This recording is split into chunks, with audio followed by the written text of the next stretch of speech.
Video like जरूर कर लीजिए और ऐसे वीडियो लगातार फ्री में पाने के लिए चैनल को तुरंत सब्सक्राइब कर लीजिए और बेल आइकन को जरूर टैप कर लीजिए ताकि आगे भी सारे वीडियो आपको मिलते रहे। यूट्यूब में फॉलो करते हैं तो प्लीज ये वाला फ्री टेलीग्राम चैनल जरूर ज्वाइन कर लीजिएगा। सारे नोटिफिकेशन सारे अपडेट यहीं पे आते हैं, ध्यान रखिएगा। सारे क्वेश्चन अटेम्प्ट करिए और स्कोर अपना तुरंत कमेंट करके बताइए कितने सही हो रहे हैं कितने गलत हो रहे हैं, जल्दी से कमेंट करके बताइए। नमस्कार, आदाब, सत श्री अकाल। मैं शिल्पी आप सबका फिर से एक बार स्टडी फॉर सिविल सर्विसेज में स्वागत करती हूं। और जैसा कि आपने लास्ट वीडियो में देखा होगा, हमने मुझे जहां तक याद है पॉलिटी के बारे में जो PYQs है उनको थोड़ा सा देखा था। ऐसे ही अनवरत रूप से हम आगे भी और नए विषयों के साथ कुछ और नए जो PYQs आपके रह चुके हैं उनको यहाँ पर देखेंगे। अभी तक आपने अगर हमारा channel study for civil services का चैनल यूट्यूब चैनल सब्सक्राइब नहीं किया है तो आज ही उसे सब्सक्राइब करें, ज्वाइन करें। हमारा फ्री टेलीग्राम ग्रुप है @study for civil services, उसको ज्वाइन करें। ये सारे वीडियोस आपको वहाँ पर भी अवेलेबल होंगे, इनके लिंक, ठीक है। और अगर पेड ग्रुप इत्यादि ज्वाइन करना चाहते हैं उसके कॉन्टैक्ट डिटेल्स आपको अभी आगे दिए जाएंगे। ये तो रही एक बात। दूसरी चीज़, अगर हम इस लेक्चर के विषय में बात करें तो आज हम यहाँ पर एंशिएंट हिस्ट्री के कुछ PYQs देखेंगे। तो जैसा कि आपको पता है UPPSC, BEO, RO से संबंधित ये सारे जितने भी PYQs आपके सब्जेक्ट वाइज टॉपिक वाइज आते जाएंगे उसको हम यहाँ पर कवर करते जाएंगे। तो इस सीरीज़ को ज़रूर देखना है, बिल्कुल कोई भी प्रश्न स्किप नहीं करना है। वीडियो पसंद आए तो उसे लाइक करिएगा, कमेंट करना बिल्कुल मत भूलिएगा। जो प्रश्न आपसे एज होमवर्क पूछे जा रहे हैं उसका उत्तर भी आप हमें ज़रूर दें। चलिए अब हम आगे बढ़ते हैं। यहाँ पर देखते हैं, यहाँ पर कुछ कॉन्टैक्ट डिटेल्स हैं हमारे UPPSC, BEO, RO सबको लेकर नए नए बैचेस शुरू हो चुके हैं और कई बैचेस इसमें ऐड ऑन होने वाले हैं। तो उनको ज्वाइन करने के लिए, ताकि सुचारू रूप से एक अच्छी तैयारी शुरू कर सके एक सही मार्गदर्शन में, क्योंकि आपको घर बैठे इस तरीके का प्लेटफॉर्म ज़्यादातर जो है अच्छे से तैयारी करा पाए ये ज़रूरी नहीं है। और स्टडी फॉर सिविल सर्विसेज आपको ये सारी सुविधाएँ उपलब्ध कराता है पूरी तरीके से। अगर आप फ्री में इसको यूट्यूब पर वीडियोज़ देखना चाहते तो ये भी अवेलेबल है। इसके अलावा भी चाहे वो मेंस आंसर राइटिंग हो, चाहे वो PT से संबंधित हो, या फिर इस तरीके की कोई भी चीज़ें हों जो आपको वहाँ पर अवेलेबल हो जाएंगी। इसीलिए हमारा ये फ्री टेलीग्राम ग्रुप है @study for civil services। इसको ज़रूर आज ही ज्वाइन करें टेलीग्राम डाउनलोड करके, ठीक है। आगे बढ़ते हैं। पहला प्रश्न आपका क्या कहता है? हड्डी से निर्मित आभूषण भारत में मध्य पाषाण, ठीक है, ये मध्य पाषाण है एक्चुअली, मध्य पाषाण काल के संदर्भ में प्राप्त हुए हैं सरायनाहर राय से, महदह से, लेखहिया से, चोपनी मांडो से। तो इस तरह के प्रश्न आप देखेंगे अगर आपने NCERTs को पढ़ा होगा या फिर हमारे आपने जो नोट्स आपको यहाँ से प्रोवाइड होते हैं उनको पढ़िए। आपको हमारे नोट से बाहर बहुत ज़्यादा देखेंगे कितने ज़्यादा प्रश्न हैं जो हमारे जो है नोट से ही आपको अंतर्गत देखने को मिलेंगे, क्योंकि हम इस तरीके की तैयारी कराते हैं और आप चाहे देख सकते हैं। इस बात का प्रमाण हमारे नोट्स हैं जिसमें आपको PYQs मिलेंगे। कहने का मतलब है हड्डी से निर्मित आभूषण भारत में मध्य पाषाण काल के संदर्भ में प्राप्त हुए हैं। इस प्रश्न का उत्तर आपका देखिए यहाँ पर आयोग ने बताया A और B दोनों है। अगर आपका देखिए ऐसे 4 कथन है और इसमें से कोई एक चुनना पड़े तो सराय नाहर राय से भी चुन सकते हैं, महदहा से भी चुन सकते हैं, और मान लीजिए इसकी जगह पे कोई और होता, इसकी जगह पे कोई और होता, तो इनमें से कोई एक होता। कहने का मतलब यहाँ पर ये A और B दोनों है। क्योंकि हम PYQs कर रहे हैं तो बाद में पता चलता है ना कि इसका आयोग ने क्या आंसर की दी है, तो उसमें A और B दोनों को यहाँ पर सही बताया गया है। A और B दोनों ठीक है, यानी कि मध्यकालीन जो मध्य पाषाण कालीन जो महदहा है ये उत्तर प्रदेश के प्रतापगढ़ जिले में स्थित है। बड़ी मात्रा में हड्डी और सींग से जो निर्मित उपकरण है उनके साक्ष्य मिले हैं। देखिए इतिहास हमें साक्ष्य, पुरातात्विक साक्ष्यों के द्वारा, साहित्य के द्वारा ही पता चलता है, ठीक है, कुछ चित्रकारी के द्वारा पता चलता है। तो इस तरह से हमें कैसे पता चला कि ये वहाँ से मिले, कि हड़प्पा सभ्यता के बारे में कैसे पता चला? वहाँ के साक्ष्यों से हमने एजम्पशंस लगाया, क्योंकि एजम्पशंस पे ही जो है इतिहास निर्धारित होता है ना। तो मतलब आज के प्रकाश में प्राचीन समय की चीज़ों को पढ़ना। तो कहने का मतलब है GR शर्मा महदहा में 3 क्षेत्रों का इन्होंने उल्लेख किया है। इन्होंने बताया झील क्षेत्र, बूचड़खाना संकुल क्षेत्र और कब्रिस्तान निवास क्षेत्र में ये पटा था। बूचड़खाना संकुल क्षेत्र से ही हड्डी और सींग के से जो निर्मित उपकरण है, जो आभूषण है, वो यहाँ प्राप्त हुए हैं बड़े पैमाने पर। सराय नाहर से अगर देखा जाए तो अल्प मात्रा में हड्डी के उपकरण मिले हैं, इसीलिए यहाँ पर महदहा और सराय नाहर को भी बोला गया है। दोनों ऑप्शन यहाँ पर करेक्ट हो जाएंगे, ठीक है। ये PYQs हैं, बहुत बार ऐसे प्रश्न इस पे जब हम आगे पढ़ेंगे तो ऐसे प्रश्न भी होंगे। जैसे फॉर एग्जांपल हम जैसे इकोनॉमिक्स में जब पढ़ेंगे तो कुछ पुराने डाटा के साथ प्रश्न होंगे, लेकिन हम उसे नए डाटा के साथ अपडेट करते हुए उसके एक्सप्लेनेशन को समझेंगे, है ना। ये यहाँ पर इसलिए बता रही हूँ ताकि कन्फ्यूजन ना हो कुछ बच्चों को।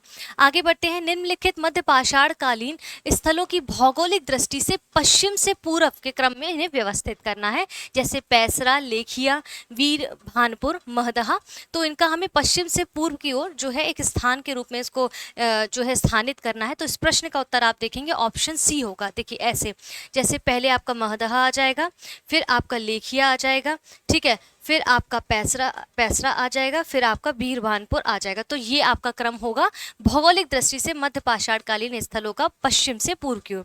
आइए इसके एक्सप्लेनेशन पे जंप करते हैं। यहाँ पर दिया गया है कौन कौन से, जैसे महदहा आपका उत्तर प्रदेश प्रतापगढ़ से है, मैंने बताया था अभी। लेखिया आपका मिर्जापुर उत्तर प्रदेश से है, पैसरा आपका बिहार से है, वीरभानपुर पश्चिम बंगाल से है। अगर समय लगे और ज़रूरी लगे, आपको समय मिले, तो इसको एक बार से मैप में ऐसे ही, मतलब ये लोकेशन पे जाके थोड़ा सा देख लेना। वैसे भी यूपी की तैयारी करें तो यूपी से रिलेटेड जो लोकेशन है उनको ज़रूर देखिएगा, क्योंकि मेंस में तो काम आएगा ही आएगा, पीटी में भी आपके बहुत महत्वपूर्ण होगा। तो तैयारी कभी भी सेपरेट नहीं होगी कि पीटी की अलग, मेंस की अलग। उसको समेकित रूप से चीज़ों को समझना होगा ताकि होलिस्टिक चीज़ें आपके जहन में बैठे और उसके कॉन्सेप्ट को समझें, है ना। अब यहाँ पर देखिए, ये तो रहा इस प्रश्न की बात। जैसा कि मैं हमेशा से कहती हूँ कि हम उस प्रश्न में क्या पूछा गया उसके आंसर को तो देखेंगे ही, उसके इर्द गिर्द की चीज़ें और क्या महत्वपूर्ण हो सकती हैं, उस प्रश्न के इर्द गिर्द की चीज़ें और क्या महत्वपूर्ण हो सकती हैं, उसको भी हम यहाँ पर एक्सप्लेनेशन के थ्रू समझेंगे। जैसे कि सबसे पहले ये जो जानकारी या खोज है, इसकी जो मध्य पाषाण काल की बात कर रहे हैं, इनके खोजकर्ता कौन है? आर्कीवॉल्ट कैपवेल करलाई है। सब प्रथम साक्ष्य मिला था शैल चित्र विंध्य क्षेत्र से, 1867 से 68 के बीच में इनको जो है देखा गया था, ठीक है। इसके बाद इनका देखेंगे कालावधि, अगर देखें लगभग 10,000 ईसा पूर्व से इतना है। आजीविका इनका क्या था? शिकार था, मछली का शिकार करते थे। खाद्य संग्रह, पशुपालन आदि इनके विशिष्ट उपकरण क्या रहते थे? सूक्ष्म पाषाण उपकरण रहते थे। और प्रक्षेपास्त्र तकनीक यानी कि तीर धनुष से भी ये अवगत थे, ठीक है। जब हम इतिहास में जाएंगे और एंशिएंट हिस्ट्री को पढ़ेंगे तो वहाँ के साक्ष्यों के आधार पर माना गया कि ये चीज़ों से भी वो पारंगत थे, ठीक है। लंगनाच गुजरात, ये जो है 17 मानव काल यहाँ से मिले हैं। महदहा प्रतापगढ़ यूपी और 28 समाधियां, बूचड़खाना, हड्डी और सींग से निर्मित उपकरण मिले हैं। लेखिया से जो कि मिर्जापुर उत्तर प्रदेश में 17 समाधान मिले। दमदमा प्रतापगढ़ यूपी से 41 समाधान मिले हैं। सराय नाहर प्रतापगढ़ यूपी से 11 समाधान फार मिले हैं। पशुपालन के साक्ष्य बागौर यानी कि राजस्थान, आदमगढ़ यानी कि मध्य प्रदेश से भी पशुपालन के साक्ष्य मिले हैं। अब ये सब हमने बताया कैसे, पुरातात्विक साक्ष्यों से, खुदाई से इनकी खोज हुई, पता चला कि अच्छा यहाँ पर पशुपालन होता था, उस तरह के पशुओं को वहाँ पर देखा गया है। अनाज वहाँ से अगर कुछ पर्टिकुलर मिले हैं, या वहाँ के जो खिलौने हैं उनसे पता चला है कि यहाँ पर इस तरह के रथ हुआ करते थे, इस तरह के बैल हुआ करते थे, इत्यादि चीज़ों को फॉर एग्जाम्पल इस तरीके से जो है जाना गया, है ना। आगे बढ़ते हैं। इसमें अगला प्रश्न क्या कहता है? निम्नलिखित में से किस भारतीय पुरातत्ववेत्ता ने पहली बार भीमबेटका गुफा को देखा और उसके शैल चित्रों के प्राग ऐतिहासिक महत्व को खोजा? तो इंग्लिश में भी यहाँ पर दिया गया है, कोई कंफ्यूजन नहीं है, दोनों लैंग्वेज के बच्चे इसको देख सकते हैं। माधव स्वरूप वस, एस.डी. संकालिया, बी.एस. वाकड़कर और वी.एन. मिश्रा। तो इस प्रश्न का उत्तर आपका यहाँ पर हो जाएगा ऑप्शन सी, यानी कि बी.एस. वाकड़कर ने जो है पहली बार भीमबेटका गुफा को देखा और प्रागैतिहासिक शैल चित्रों के प्रागैतिहासिक महत्व को यहाँ पर समझाने का प्रयत्न किया है। अब देखिए यहाँ आते हैं मध्य प्रदेश के रायसेन जिले में। आप देखेंगे, जो बच्चे मुझे जानते हैं, जैसे मैं आर्ट एंड कल्चर पढ़ाती हूँ तो ये मेरा बड़ा फेवरेट सब्जेक्ट रहा है, और जैसे ही इसके इर्द गिर्द कोई प्रश्न आता है तो मुझे जिज्ञासा अंदर से आती है कि मैं इसके रिलेटेड और इनपुट्स इसमें एड ऑन कर दूँ ताकि साथ साथ में वो भी तैयारी होती रहे। खैर, तो भीमबेटका प्रागैतिहासिक शैल चित्रकला का श्रेष्ठ उदाहरण, इसकी खोज 1957 में बी.एस. वाकड़कर ने, जो कि इसका आंसर उन्होंने की थी। यूनेस्को ने भीमबेटका शैल चित्र को विश्व विरासत स्थल की सूची में सम्मिलित कर लिया है, शामिल कर लिया।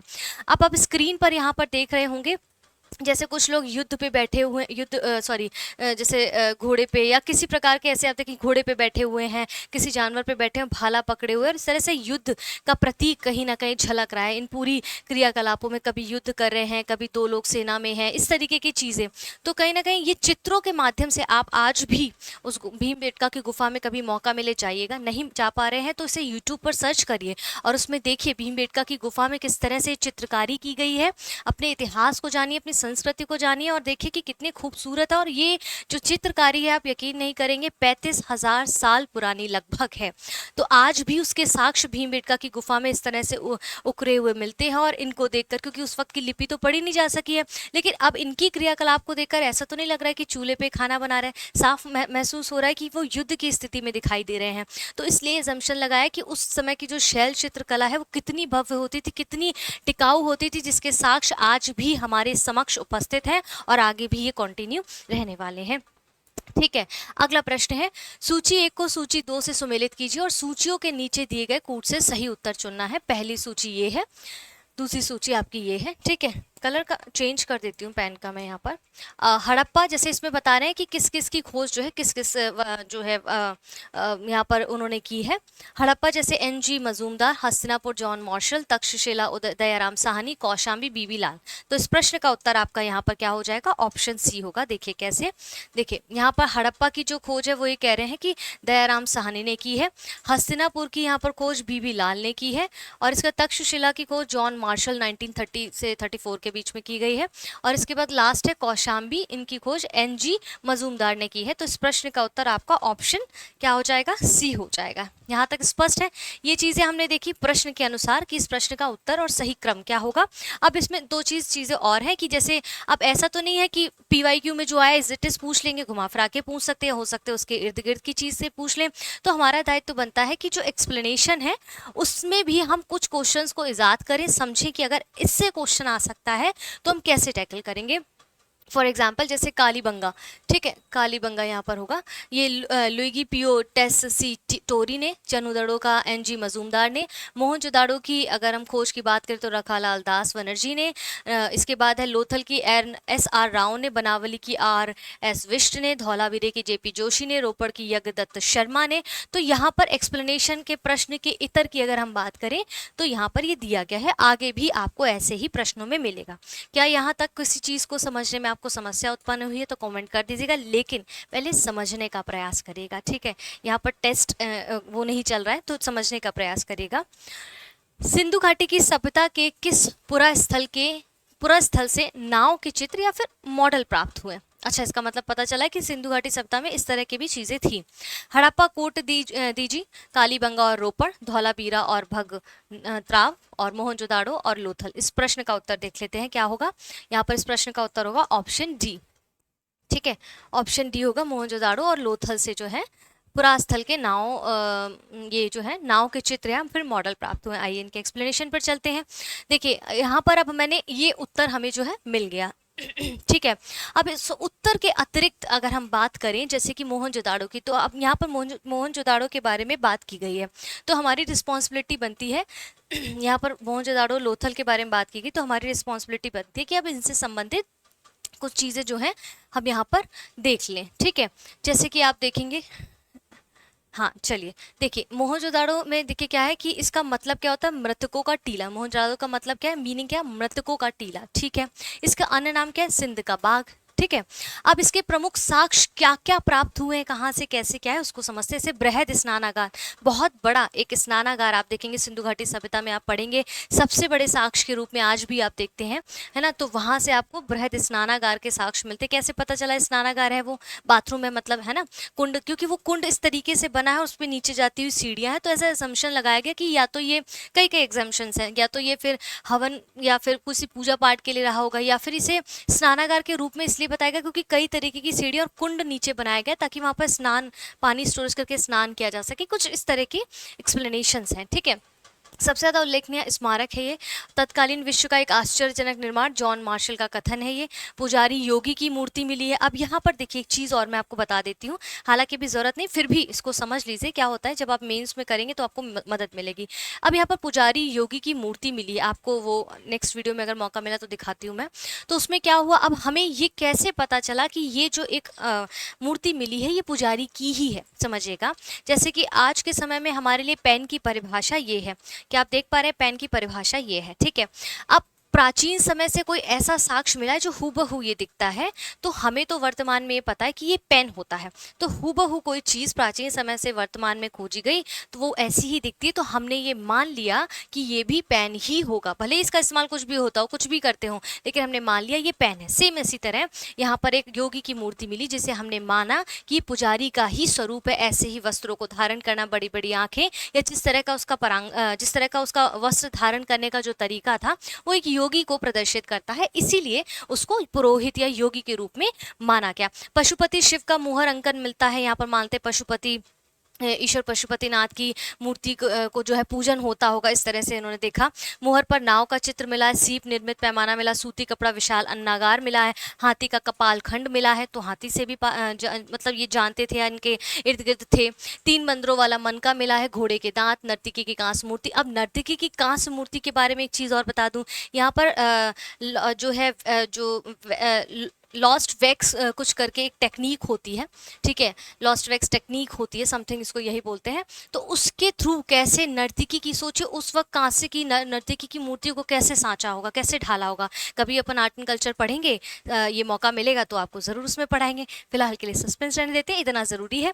गीली मिट्टी पर कपड़ा, और ये स्थिति क्या है, लरकाना जिला सिंध प्रांत पाकिस्तान, सिंधु नदी के दाएं तट पर है। तो हमने ये क्या समझा, यहाँ पर हमने समझा मोहनजोदाड़ो को, ठीक है। मोहनजोदाड़ो के बारे में काफ़ी हद तक चीज़ें कवर कर ली। मान लीजिए पीटी में इससे रिगार्डिंग कुछ प्रश्न आता है तो आपसे छूटे नहीं, ठीक है। अब दूसरा है लोथल। लोथल में क्या है, यहाँ पर इसका दूसरा नाम क्या है, लघु मोहनजोदाड़ो या लघु हड़प्पा। इसके साक्ष्य क्या क्या है, जैसे कि गोदी या बंदरगाह, फारस की मुहरें और सील, धान चावल बाजरा, ये सब वहाँ पर मिला है साक्ष्य, तो पता चला ये इससे पारंगत थे, इसको इससे जानते थे। घोड़े की लघु मृण मूर्ति, मृत्यु की मूर्तियाँ मिली हैं, ठीक है। घोड़े की लघु मृण मूर्ति से आप एक चीज़ और समझेंगे, यहाँ पर जो खिलौने इत्यादि है ना, उनसे भी एजम्पशन लगाया गया, उनके जो टुकड़े मिले उनसे अजम्पशन लगाया गया। कभी नेट पे सर्च करिएगा, उससे पता चला कि अच्छा ये रथ से भी जो है रथ को भी जानते थे, उनको भी जानते थे, अच्छा इस जानवर से भी परिचित थे ये, अच्छा इस तरह की चीज़ें थी, क्योंकि जो खिलौने इत्यादि उस समय के समाज का दर्पण कहीं ना कहीं कहलाए हैं, तो वो आप देख सकते हैं। 3 युगल शवादान है, मम्मी के मॉडल मिले, हाथी दांत और सीप का बना पैमाना मिला है, ठीक है। इसके बाद चक्की के 2 पार्ट, अग्रवेदी मन के बनाने का कारखाना। अवस्थिति अगर हम कहें, स्थान कहाँ पर ये मिला हुआ है, तो अहमदाबाद जिला गुजरात और भोगवा नदी के तट पर ये मिले हुए हैं। यहाँ तक स्पष्ट है, आगे बढ़े। चलिए अगला प्रश्न है कथन ए और कथन कारण आर। ये बड़ा कंफ्यूजन प्रश्न कर देता है, इसको सॉल्व करने का तरीका समझते हैं। मोहनजोदाड़ो और हड़प्पा नगर अब विलुप्त हो गए, ये तो रहा एक स्टेटमेंट। सेकंड स्टेटमेंट क्या कहता है, वह खुदाई के दौरान प्रकट हुए थे, ठीक है। तो क्या ये 2 कथन जो है, अलग अलग जो 2 कथन है, ये एक दूसरे से कनेक्टेड हैं, एक दूसरे को एक्सप्लेन कर रहे हैं या नहीं? तो इस प्रश्न का उत्तर यहाँ पर क्या हो जाएगा, ऑप्शन बी हो जाएगा, यानी कि ए और आर दोनों सही तो हैं, ए और आर दोनों सही तो हैं, लेकिन आर जो है वो ए का स्पष्टीकरण, माफी चाहती हूँ, हमें बी ऑप्शन था, ठीक है, और आंसर बी है इसका। ए और आर दोनों सही हैं, लेकिन आर जो है ए का सही स्पष्टीकरण नहीं करता। दोनों कथन, ये वाला कथन एकदम करेक्ट है, पर ये कहा जाए कि एक दूसरे को एक्सप्लेन करते हैं, ऐसा नहीं है। मोहनजोदाड़ो तथा हड़प्पा नगर अब विलुप्त हो गए, बिल्कुल सही बात है। वे खुदाई के दौरान प्रकट हुए, तो ये कनेक्ट नहीं हो रहा है क्योंकि वो खुदाई के दौरान प्रकट हुए इसलिए हमें पता चला विलुप्त हो गए, नहीं, है ना। ये दोनों अलग अलग चीज़ें हैं, करेक्ट है, लेकिन दोनों अलग अलग बातें हैं। तो वर्तमान में नगर मृतप्राय स्थिति में, इस प्रकार कथन और कारण दोनों सही, लेकिन कारण कथन की सही व्याख्या नहीं करता है। और मोहनजोदाड़ो अब देखेंगे प्रेजेंट टाइम में पाकिस्तान के सिंध प्रांत के लरकाना जिले में सिंधु नदी के तट पे दाएं तट पर है, और हड़प्पा वर्तमान पाकिस्तान के पंजाब प्रांत के साहिवाल जिले में रावी नदी के बाएं तट पर नगर सैंधव सभ्यता के 2 प्रमुख नगर थे, जिनकी खोज उत्खननों के दौरान हुई। क्रमशः आपने जैसे पढ़ा मोहनजोदाड़ो, और आपने पढ़ा इनके बारे में, तो लाखालाल दास बनर्जी, दयाराम साहनी ने इनकी खोज की है। इसके बारे में, मोहनजोदाड़ो के बारे में हमें यहाँ से पता चलता है, स्पष्ट है। चलिए, हड़प्पा सभ्यता का स्थल मांडी भारत के किस राज्य में स्थित है? सिंपल है, गुजरात है, हरियाणा, राजस्थान, उत्तर प्रदेश। इस प्रश्न का उत्तर कहाँ होगा? ऑप्शन डी होगा, ठीक है। ध्यान रखना, यूपी का पेपर देने जा रहे हैं तो यूपी से संबंधित स्पेसिफिक चीज़ों को ज़्यादा ध्यान देना है, ठीक है। अब यहाँ पर क्या है, हमें पता चला 2000 में अचानक से मुजफ्फरनगर जिले में जो है एक जिले का एक गांव मांडी अचानक से चर्चा में आया। तो पता चला वहाँ पर बागरा ब्लॉक में स्थित मांडी गांव में खेत की खुदाई के दौरान प्राचीन कुछ आभूषण निकले, सिक्के निकले, वर्तन निकले। इससे हड़प्पा सभ्यता से जोड़कर देखा गया और कहा गया कि इससे संबंधित है। स्पष्ट हो गया इस प्रश्न का आंसर। अब यहाँ पर देखते हैं, यहाँ पर कुछ देखिए ये मोहनजोदाड़ो की जो बात की रही है, हड़प्पा सभ्यता की जो बात की जा रही है, ये सुदूर स्थल यहाँ पर कुछ इसके दिए गए हैं। जैसे कि मांडा सुदूर उत्तर स्थल में सुदूर उत्तर स्थल क्या है, मांडा। सुदूर पूर्वी स्थल आपका आलमगीरपुर है। फिर इसके बाद दैमाबाद क्या सुदूर दक्षिणी स्थल है। फिर वहीं सुदूर पश्चिमी स्थल आपका सुतकांगे डोर है। और इससे आप बिलीव नहीं करेंगे, जाके देखिएगा, इससे कई बार प्रश्न बनाए आप कई एग्जाम्स में। ठीक है, तो ये याद रखना है, इसको रट लेना है बिल्कुल इसी तरीके से। चाहे तो स्क्रीनशॉट ले लेते हैं, मैं साइड हो जाती हूँ। ठीक है, क्लियर दिख रहा है ना। आगे बढ़ते हैं। अगला प्रश्न है, निम्नलिखित सभ्यताओं का उत्तर से दक्षिण का सही क्रम कौन सा है।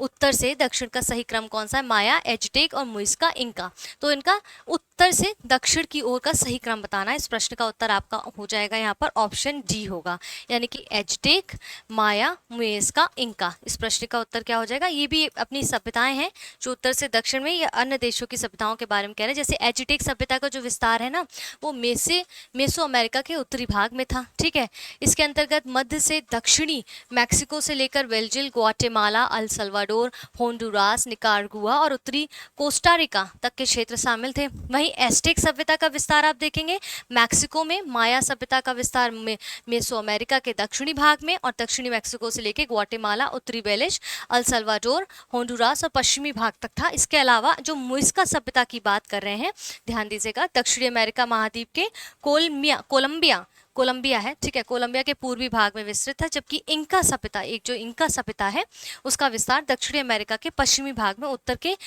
क्यूटो से लेकर दक्षिण में सेंटियागो तक था। और इससे स्पष्ट होता है कि ऑप्शन डी यहाँ पर इसका सही क्रम है, जो उत्तर से दक्षिण में इसका सही क्रम उजागर करता है। ठीक है, स्पष्ट है।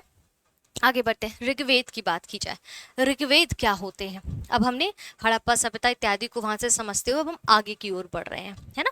ऋग्वेद क्या है, स्रोतों का संकलन, कथाओं का संकलन, शब्दों का संकलन, युद्ध का ग्रंथ। तो ऋग्वेद क्या है आपका, एक्चुअली स्रोतों का जो है संकलन है। ठीक है, तो इस प्रश्न का उत्तर आपका ऑप्शन ए हो जाएगा यहाँ पर।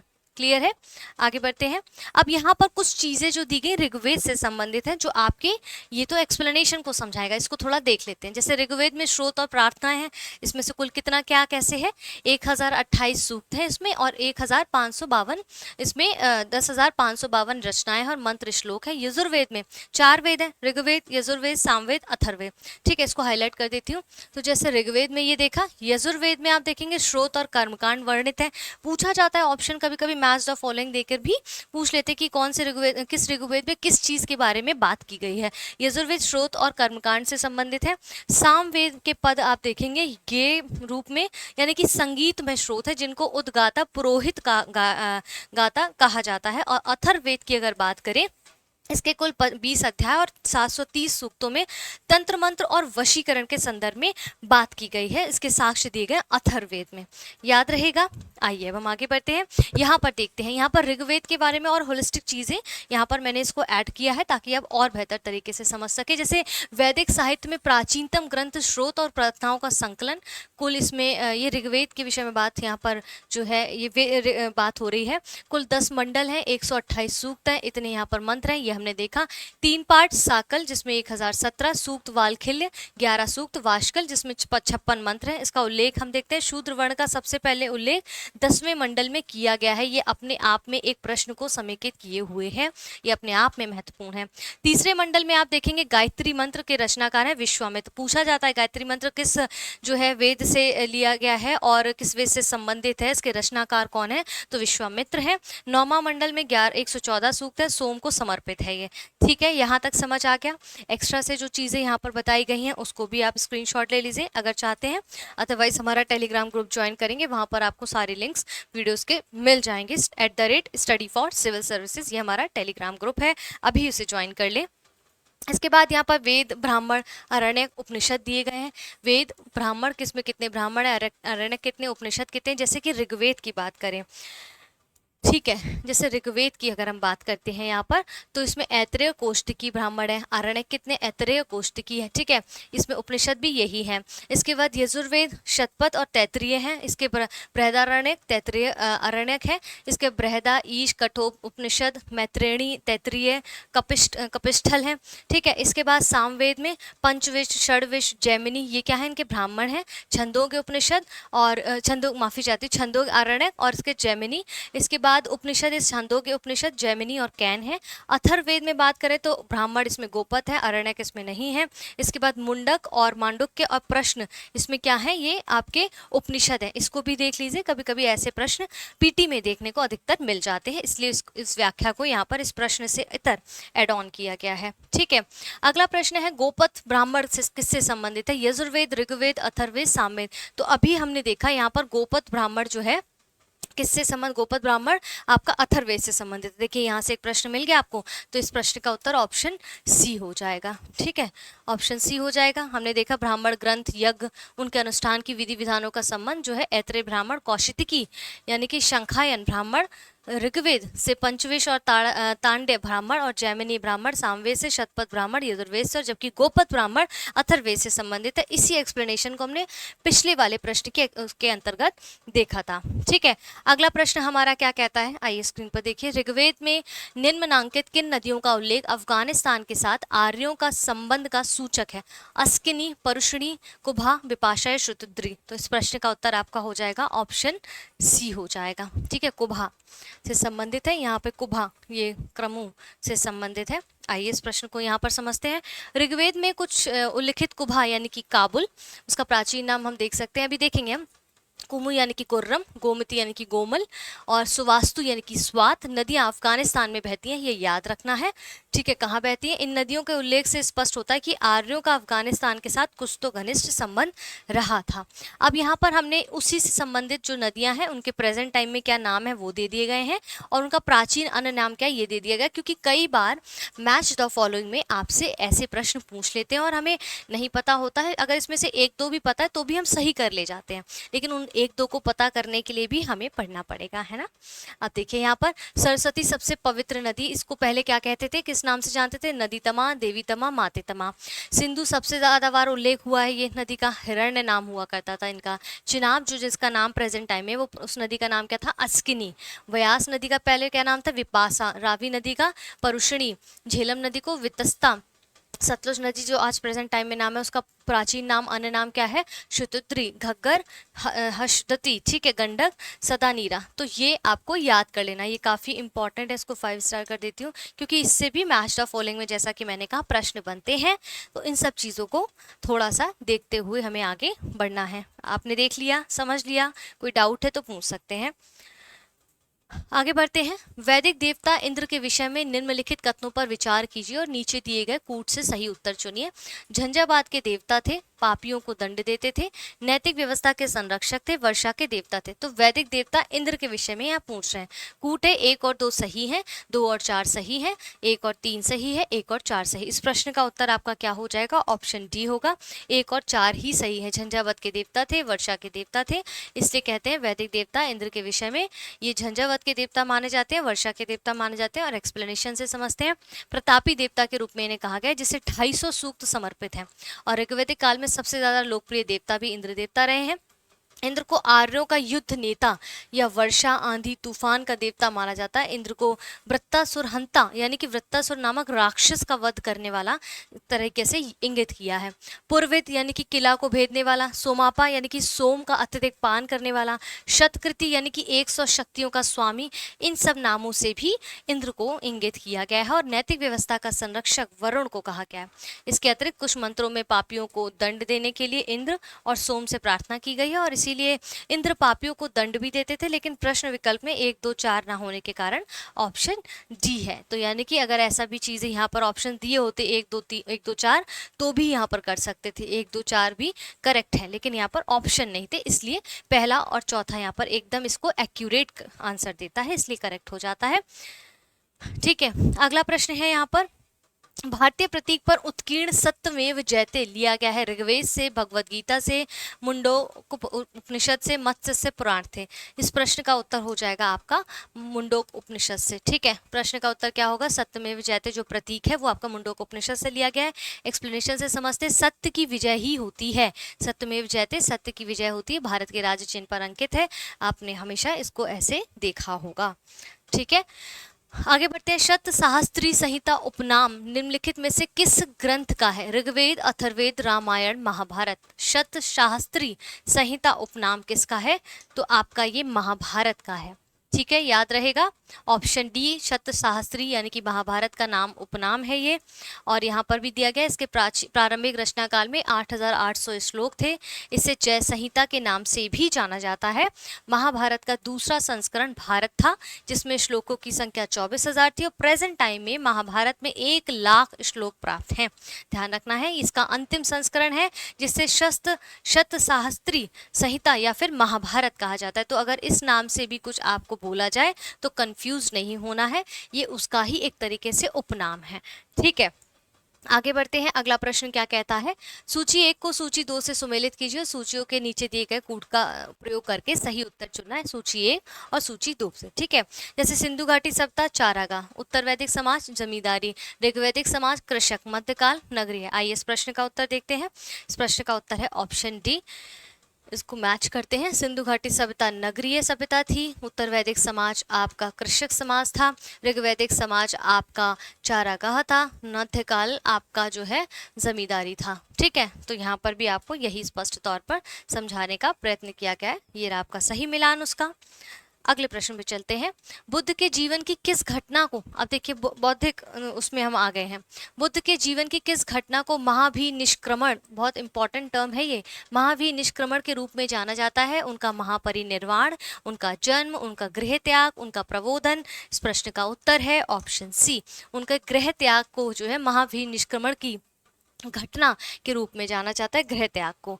ठीक है, इनका जन्म हमने देखा, गौतम बुद्ध का जन्म कपिलवस्तु के निकट लुम्बिनी में 563 ईस्वी में हुआ था। इनके पिता थे शुद्धोधन शाक्यगण के प्रधान थे, शुद्धोधन शाक्यगढ़ के प्रधान थे। माता माया देवी थी, कोलिया गणराज जो कोलिय वंश है उनकी कन्या थी। और 29 वर्ष की अवस्था में आप देखेंगे महात्मा बुद्ध ने उन्होंने गृह त्याग दिया, जिससे बौद्ध ग्रंथों में महाभिनिष्क्रमण की संज्ञा दी गई, गृह त्यागने को। ठीक है, महाभिनिष्क्रमण की संज्ञा की गई है। अब आप कोई मुझे होमवर्क में बता सकता है महापरिनिर्वाण किससे संबंधित है? महापरिनिर्वाण कमेंट बॉक्स में बताइएगा किससे संबंधित है। ठीक है, अगर पढ़ रहे होंगे ईमानदारी से टॉपिक को, सिलेबस को समझ रहे होंगे तो आप बता पाएंगे। अगला प्रश्न है, निम्नलिखित राज्यों में से किनका संबंध बुद्ध के जीवन से था? अवंती, गांधार, कोसल और मगध। नीचे दिए गए कूट का प्रयोग कर हमें क्या करना है? सही उत्तर चुनना है। तो किनका संबंध बुद्ध के जीवन से था? इस प्रश्न का उत्तर हो जाएगा ऑप्शन सी 3 और 4, यानी कि कौशल और मगध का संबंध जो है बुद्ध के जीवन से संबंधित था। अब यहाँ पर देखेंगे गौतम बुद्ध ने अपनी शिक्षा के प्रचार प्रसार के लिए मगध और कौशल दोनों राज्यों में भ्रमण किया था। और महाजनपदों में से कौशल और मगध महाजनपदों का संबंध बुद्ध के जीवन से डायरेक्टली देखने को मिलता है। स्पष्ट है? आगे बढ़ते हैं। बुद्ध द्वारा रूपांतरित निम्न व्यक्तियों में से कौन सा अंतिम था? आनंद, वसुमित्र, गोसल, सुभद। ठीक है, तो कौन अंतिम था? इसमें ऑप्शन डी हो जाएगा, सुभद थे। ठीक है, सुभद इज द करेक्ट आंसर। इसके बाद यहाँ पर एक्सप्लेनेशन को समझते हैं। अपने जीवन के अंतिम वर्षों में बुद्ध ने अपने शिष्य, इनका नाम था चुंद, के यहाँ पावा पहुँचे। यहाँ पर सुकर माधव भोज्य सामग्री खाने से उन्हें अतिसार रोग से पीड़ित हो गए और फिर वे पावा से कुशीनगर को चले गए। यहीं पर सुभद को उन्होंने अपना अंतिम उपदेश दिया था। ठीक है, अब महापरिनिर्वाण चलिए यहीं आ गया है, मैं बता देती हूँ, लेकिन जो इस वीडियो को यहाँ तक देख रहा होगा वो उसका आंसर दे पाएगा। ठीक है, महापरिनिर्वाण अर्थ मतलब क्या होता है? शरीर त्यागना। ठीक है, और 483 ईसा पूर्व में त्यागा था। स्थल कुशीनगर में, उस वक्त 80 वर्ष के थे। अंतिम वर्षा ऋतु वैशाली में पावा चुंद ने सुकर मधव खिलाया था और कुशीनगर में बुद्ध द्वारा सुवध को अंतिम उपदेश दिया गया था। कुछ महापरिनिर्वाण से संबंधित, जैसे हमने आगे देखा था एक टर्म को, वैसे ही महापरिनिर्वाण का मतलब होता है शरीर त्यागना। ठीक है, अगला है चतुर्थ बौद्ध संगीति यानी परिषद हुई थी कनिष्क के शासनकाल में, अशोक के शासनकाल में, हर्षवर्धन के शासनकाल में, मेनांडर के शासनकाल में। तो इस प्रश्न का उत्तर हो जाएगा कनिष्क के शासनकाल में चतुर्थ बौद्ध संगीति संपन्न हुई थी। ठीक है, अब यहाँ पर शायद मैंने बौद्ध संगीतियाँ दी गई हैं, हाँ ठीक है। अब बौद्ध धर्म की चतुर्थ संगीति जो है कुषाण के शासन कनिष्क के राज्यकाल में कश्मीर के कुंडलवन में हुई थी, और इसकी अध्यक्षता किसने की थी? वसुमित्र ने की थी, और अश्वघोष इसके उपाध्यक्ष बने थे। इस सभा में देखेंगे जो चतुर्थ बौद्ध संगीति की बात करें, महासंघियों का वर्चस्व था। यहाँ बौद्ध ग्रंथों के कठिन अंशों पर सम्यक विचार किया गया और प्रत्येक पिटक पर भाष्य भी लिखकर विभाषा शास्त्र नामक टीकाओं को संकलित किया गया था। ठीक है, और इसी समय बौद्ध धर्म हीनयान महायान नामक दो भागों में, दो स्पष्ट संप्रदायों में विभक्त हो गया। बुद्ध का हीनयान महायान, ये टर्म जो है इसको हम अभी आगे समझेंगे क्योंकि एक प्रश्न आया है जिसमें इसको बेहतर तरीके से समझाया गया है। आइए अब यहाँ पर चार बौद्ध संगीतियों की जो बात हुई है, जैसे चतुर्थ बौद्ध संगीति का, यानी कि पहले भी तीन और हैं, तो यानी कि चार बौद्ध संगीतियाँ कौन कौन सी? पहली है 483 ईसा पूर्व में आई थी, स्थान राजगृह सप्तपर्णी गुफा के दौरान। देखेंगे अध्यक्ष इनके महाकश्यप या महाकश्यप थे। शासक उस समय पे कब आई थी? कौन शासक थे? अजातशत्रु के शासनकाल में थे। द्वितीय देखेंगे 383 ईसा पूर्व में, स्थान वैशाली वालुकाराम बिहार में। अध्यक्ष सुवकामी सव्वाकामी सर्वकामी थे। शासक कौन था उस वक्त? कालाशोक।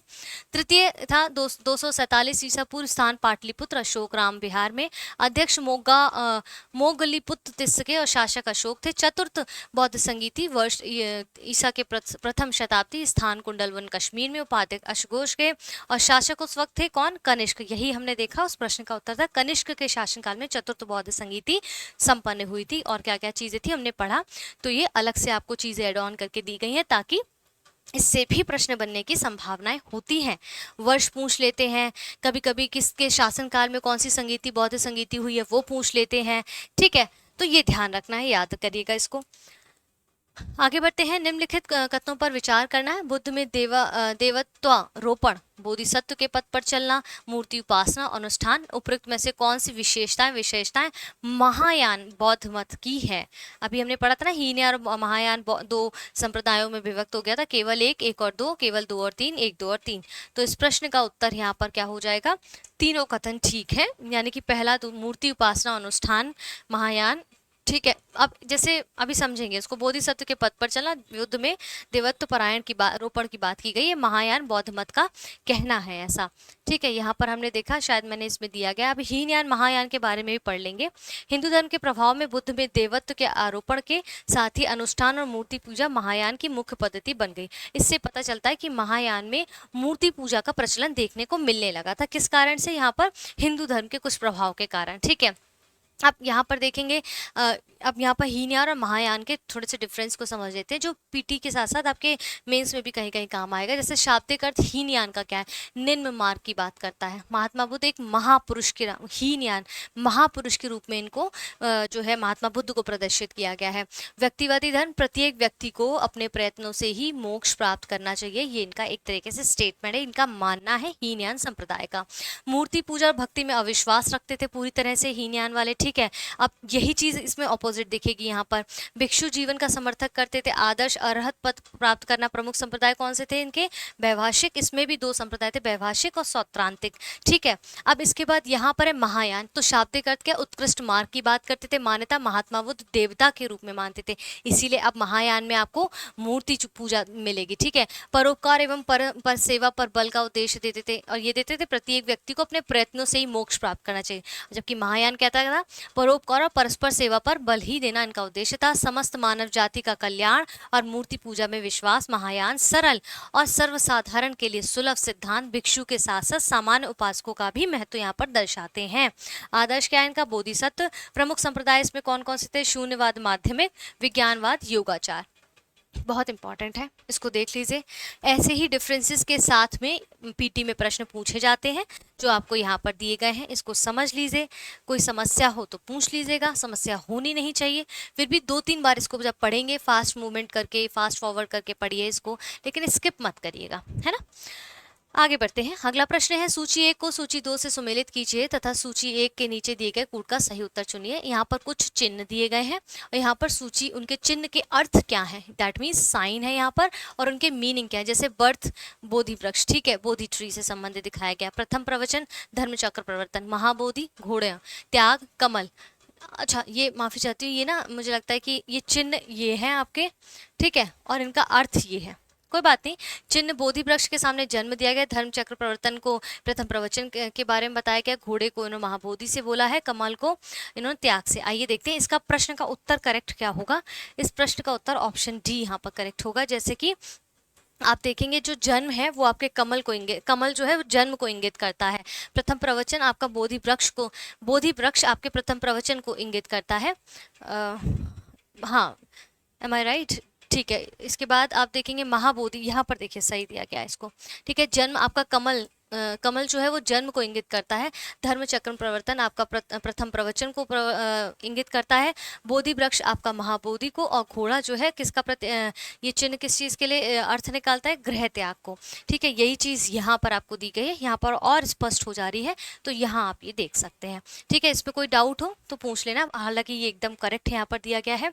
अब गौतम बुद्ध के जीवन से जुड़ी कुछ घटनाएं और चिन्ह हैं, इसके अतिरिक्त जो यहाँ पर इसको समेकित किया गया है। जैसे जन्म कमल और सांड से संबंधित है, घोड़ा गृह त्याग से, पीपल बोधि वृक्ष ज्ञान से, पद चिन्ह निर्वाण से, स्तूप मृत्यु से। स्तूप अभी हम पढ़ेंगे तो देखेंगे कि एक मिट्टी का थुआ या इस तरह से उल्टा कटोरे के समान दिखता है, ठीक है, उल्टे कटोरे के समान दिखता है। इसको जब आर्ट एंड कल्चर में कभी अगर हम स्पष्ट रूप से पढ़ेंगे डीपली तो इसको और डिटेल में समझेंगे। यहाँ पर बोलते हैं मिट्टी का टीला, एक तरीके से कह सकते हैं उल्टे कटोरे के समान होता है। ये बहुत शुद्ध और पाक माना जाता है, क्योंकि यहाँ पर महात्मा बुद्ध या उनके शिष्यों के जो मरणोपरांत, मरने के पश्चात उनकी जो राख होती है, नाखून होते हैं, बाल होते हैं इत्यादि, कोई जो उनके इस्तेमाल में की गई जीवन काल में चीज़ें, उनको वहाँ पर स्टोरेज किया जाता है। ये वैसे ही महत्वपूर्ण है जैसे मंदिरों में, हिंदू धर्म में आप देखते हैं ग्रह, जो गर्भगृह है वो इंपॉर्टेंट होता है, उसी प्रकार से बौद्ध धर्म में स्तूप बहुत महत्वपूर्ण हो जाता है, ठीक है। अब यहाँ पर महापरिनिर्वाण यानी कि शरीर त्यागना होता है, 483 ईसा पूर्व में त्यागा था। स्थल कुशीनगर, आयु उस वक्त 80 वर्ष थी, अंतिम वर्षा ऋतु उस वक्त वैशाली में इन्होंने देखी। पावा चुंद ने सुकरमत खिलाया था कुशीनगर, बुद्ध द्वारा सुबद को अंतिम उपदेश दिया गया था। ये हम अभी आगे भी देख चुके हैं। कोई डाउट है इसमें तो कमेंट बॉक्स में पूछ सकते हैं। आगे बढ़ते हैं अब हम। देखिए 4 आर्य सत्य इनके कौन कौन से वो भी देखते चलते हैं। जैसे ये दुख समुदाय, दुख निरोध और दुख निरोध मार्ग के विषय हैं, और दुख का कारण अज्ञान और राग और द्वेष है, ये भी कभी कभी पूछ लेते हैं, ठीक है। आगे बढ़ते हैं। महात्मा बुद्ध के संबंध में निम्नलिखित कथनों में से कौन से सही है। अब हर प्रश्न में सही है पूछा या गलत पूछा है, इस पे थोड़ा सा विशेष ध्यान देना है। एग्जामिनेशन हॉल में एग्जाम के टाइम में यहाँ हाईलाइट करना मत भूलना, क्योंकि मोस्ट ऑफ बच्चों से यहीं पर गलती होती है। उनका जन्म कपिलवस्तु में हुआ, उन्होंने बोध गया में ज्ञान प्राप्त किया था, उन्होंने वैदिक धर्म को अस्वीकार किया, उन्होंने आर्य सत्य का प्रचार प्रसार किया। नीचे दिए गए कूट से सही उत्तर चुनना, 1 और 2, 1 और 3, 1 2 3, 1 2 3 और 4, यानी कि चारों कथन ठीक है। इस प्रश्न का उत्तर क्या हो जाएगा? इस प्रश्न का उत्तर होगा ऑप्शन डी, यानी कि सारे ही महात्मा बुद्ध से संबंधित एकदम करेक्ट है। यहाँ पर अपने आप में ये सारी चीजों को बता दिया है। आगे बढ़ते हैं। बौद्ध धर्म में त्रिरत्न का क्या मतलब होता है, ठीक है। Triratna meaning in Buddhism, what does meaning the Triratna in the Buddhism. Tripitaka, Buddha Dhamma Sangha, sila समाधि संघ, सत्य अहिंसा करुणा। तो इस प्रश्न का उत्तर आपका क्या हो जाएगा? यहाँ पर ऑप्शन बी हो जाएगा। बुद्ध धम्म और संघ से संबंधित है आपका त्रिरत्न बौद्ध धर्म में, ठीक है। आइए इसको यहाँ समझते हैं। बुद्ध की मृत्यु के बाद उनकी शिक्षाओं को संकलित कर 3 भागों में बांटा गया, जैसे कि इनको त्रिपिटक कहा गया। मृत्यु के पश्चात 3 भागों में इसको इनकी जो है शिक्षाओं को बांटा गया, जिनको त्रिपिटक कहा गया। विनय पिटक, सुत्त पिटक और अभिधम्म पिटक। क्लियर है? अब यहाँ पर अष्टांगिक मार्ग की जो बात की गई, इसमें प्रज्ञा में देखेंगे सम्यक दृष्टि, सम्यक वाक, सम्यक संकलन, सम्यक संकल्प। शील में आप देखेंगे सम्यक कर्मा, सम्यक व्यायाम, सम्यक आजीव। समाधि के दौरान आप देखते हैं सम्यक स्मृति, सम्यक समाधि की बात की गई। ये अष्टांगिक मार्ग है, तो उनके 8 मार्गों में जो है वो आपको ये याद रखने होंगे, आगे आपके एग्जाम में काम आ सकते हैं। आगे बढ़ते हैं। वह स्तूप स्थल जिसका संबंध भगवान बुद्ध के जीवन की किसकी घटना से नहीं रहा है, वह है सारनाथ, सांची, बोधगया, कुशीनगर। तो इस प्रश्न का उत्तर आपका क्या हो जाएगा? सांची, ठीक है। सांची का स्तूप जो है इनकी किसी भी जीवन की घटना से संबंधित डायरेक्ट नहीं रहा है, ठीक है। धर्मचक्र देखेंगे आप कैसे कैसे कौन से रहे हैं, जैसे कि बोध गया का जो स्तूप स्थल है बुद्ध की ज्ञान प्राप्ति से रहा है, पहली चीज।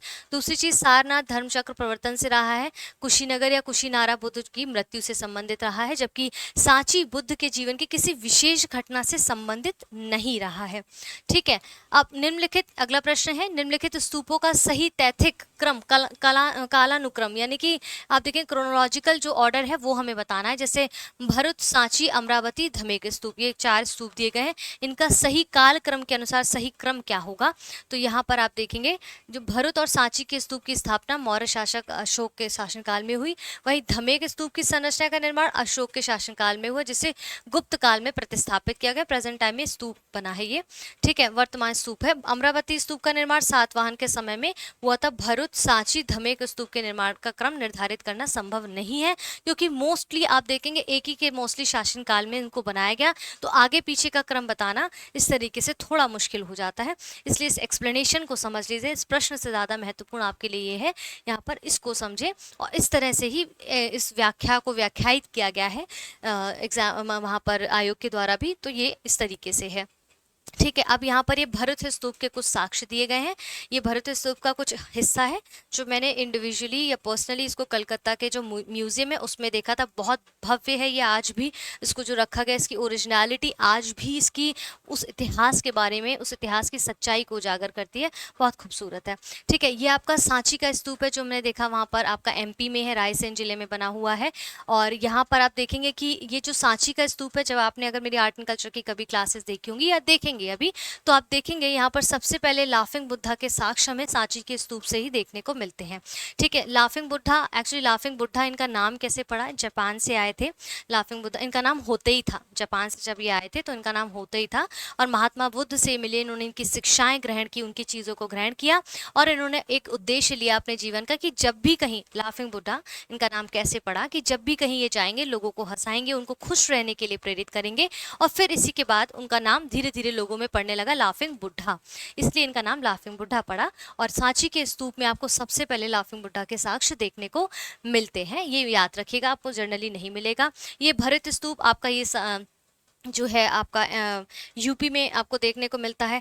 ठीक है, ये भरत, माफ़ी चाहती हूँ, ये हाँ भरत स्तूप, धमेक स्तूप है, धमेक स्तूप है, सॉरी, भरत स्तूप तो ये है, धमेक स्तूप आपका ये है। ठीक है, सारनाथ में। आगे बढ़ते हैं, निम्नलिखित में से किसे एशिया के ज्योतिपुंज यानी कि लाइट ऑफ एशिया के तौर पर जाना जाता है? गौतम बुद्ध को, महात्मा गांधी को, महावीर स्वामी को, स्वामी विवेकानंद को। तो अभी हम क्या पढ़ रहे हैं यहाँ पर? महात्मा बुद्ध की बात कर रहे हैं। तो एशिया के ज्योतिपुंज यानी कि लाइट ऑफ एशिया किसको कहा जाता है? गौतम बुद्ध को कहा जाता है। और ठीक है, ये जो है गौतम बुद्ध के जीवन पर एडविन अर्नाल्ड ने द लाइट ऑफ एशिया नामक काव्य की पुस्तक की रचना की थी, जिसमें इनको एशिया के ज्योतिपुंज कहा था। अगला प्रश्न है, सर एडविन अर्नाल्ड की पुस्तक द लाइट ऑफ एशिया आधारित है दिव्य वदान पर, ललित विस्तार पर, सुत्त पिटक पर, अभिधम्म पिटक पर? तो इस प्रश्न का उत्तर हो जाएगा ऑप्शन बी, यानी कि ललित विस्तार पर द लाइट ऑफ एशिया आधारित है, सर एडविन अर्नाल्ड की ये पुस्तक है। ठीक है, यहाँ पर भी यही दिया गया। इस पुस्तक का जो प्रकाशन है 1879 में लंदन में किया गया था। हो सकता है आपसे इस तरह से भी पूछ लिया जा सके। ठीक है, अब यहाँ पर अगला प्रश्न है, भारत के सांस्कृतिक इतिहास के संदर्भ में निम्नलिखित युग्मों पर विचार करिए। परिव्राजक, परित्यागी व भ्रमणकारी, श्रमण यानी कि उच्च पद पर प्राप्त पुजारी, उपासक, बौद्ध धर्म का साधारण अनुगामी। उपर्युक्त युग्मों में से कौन से सही सुमेलित है? केवल 1 और 2, केवल 1 और 3, केवल 2 और 3, 1, 2 और 3। तो इस प्रश्न का सही उत्तर क्या होगा? यहाँ पर ऑप्शन बी होगा, यानी कि पहला और तीसरा यहाँ पर जो दिए गए एकदम करेक्ट है। श्रमण उच्च पद पर प्राप्त पुजारी नहीं होता, बल्कि भिक्षु और साधु होता है। ठीक है, बाकी के ऑप्शंस आपके एकदम करेक्ट थे, तो श्रमण मतलब भिक्षु या साधु होता है। यहाँ तक स्पष्ट हो रहा है? कोई डाउट है आपको? चलिए आगे बढ़ते हैं। अगला प्रश्न है, निम्नलिखित कथनों पर विचार कीजिए। पश्चिम गोदावरी जिले के गुंटूपल्ली के में प्रारंभिक चैत्यगृह और बिहार चट्टानों को काटकर बनाए गए हैं। अब चैत्यगृह और बिहार को भी समझना है। एक तरीके से ये भिक्षुओं के पूजा स्थल भी कहते हैं, और चैत्यगृह देखेंगे भिक्षुओं के रहने के लिए निवास स्थान भी चट्टानों को काट कर बनाया गया, क्योंकि बौद्धिज्म में आप देखेंगे ज़्यादातर क्या होता था कि एक इधर से उधर भ्रमण किया करते थे भिक्षु जो होते थे, तो उनके बारिश के टाइम पर रहने के लिए स्थान या फिर उनकी साधना या फिर उनके ध्यान के लिए ऐसी चट्टानों को काट कर चैत्यगृह बनाए गए, जिसमें वो रह के ये सारी चीज़ें आसानी से कर सकें। ठीक है, पूर्वी दक्कन के चैत्य और बिहार साधारणतया चट्टानों को काट कर बनाए गए। इनका कथनों में से केवल एक सही है, केवल दो सही है, दोनों ही सही है, ना तो एक सही है ना ही दो सही है।